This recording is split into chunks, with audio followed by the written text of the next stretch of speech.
Israel आणि इराणचा वाद पेटण्याची चिन्ह निर्माण झाली आहेत. 4 दिवसांपूर्वीच इराणने इस्रायलवर तब्बल 200 क्षेपणास्त्र डागले आहेत.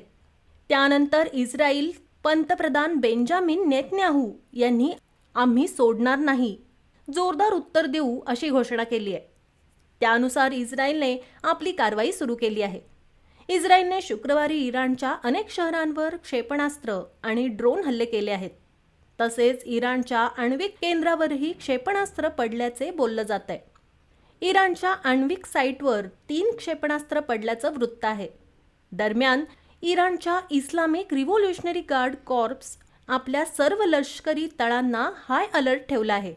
हवाई संरक्षण यंत्रणा कार्यान्वित करण्यात आली आहे. इराणच्या सरकारी वृत्तसंस्थेनुसार शुक्रवारी पहाटे इराणवर हल्ला झाला. इराणच्या इस्फान शहरात अनेक अणुप्रकल्प आहेत. इराणचा सर्वात मोठा युरेनियम कार्यक्रमही या ठिकाणी आहे. या हल्ल्यानंतर अनेक उड्डाणे वगळण्यात आली आहेत.